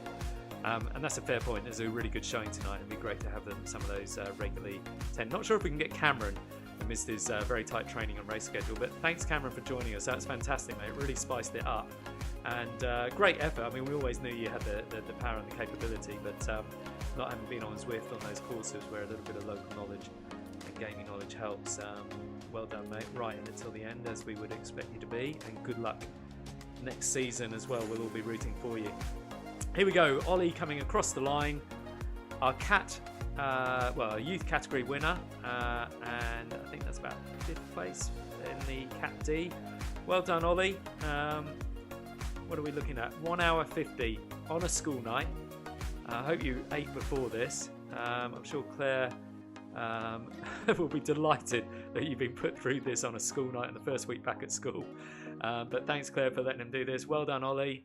Cheers, Julian, for getting him set up. Great to have him on board and doing that. And here he comes across the line. Well, the first place he's right at. And their little sprint. There we go, 10 watts per kilo. Look at that. Well done, mate. Superb.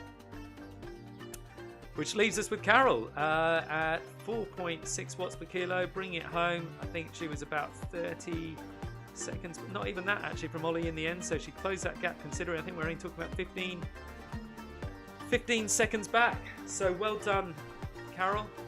Brilliant to have you along. All riders there finishing then at the end. Nobody, taking the easy option out, even with a lonely solo ride there. Seeing it through to the end, getting in a great training ride and representing. And Carol's place runner up for the female spot. and doing well amidst indeed. So thanks, Carol. I look forward to hopefully riding Chase the Sun Italy this time with you this year, having done North and South. We're hoping to do send a group over for Italy this year. If you're interested, let Carol or I know, and maybe Ireland, Chase the Sun Ireland next year. So that brings our race coverage to an end. If you'd like to hang in there, I'm going to see if I can find the results now the race has finished, and then we will bring this to a close. So bear with me a second as I look up the race results. Quit the event.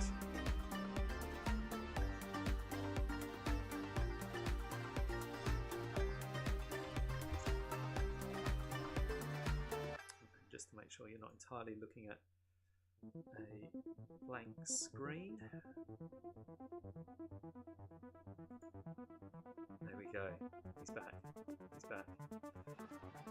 So just while the app is reloading, let me see if I can bring up the final results.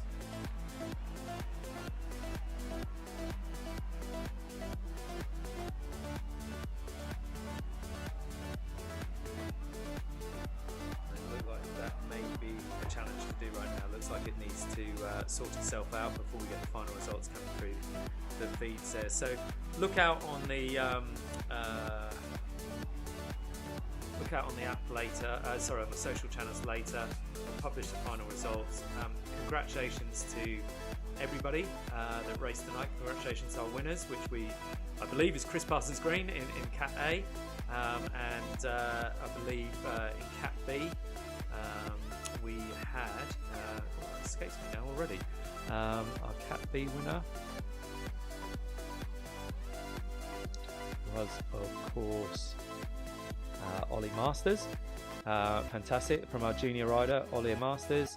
Cat C, in the end, we had Paul Taylor ahead of Muzzy and Adam Clark. Cat D, we had Clive Little ahead of John Fuller and Martin Yardley, with Ollie Fussell taking up the under-16s first place, and with Julia, our first female rider, across the line. So we'll just check one more time to see if we've got those results up yet. If not, we'll revert to posting those upline later on this evening. Let's have a quick look.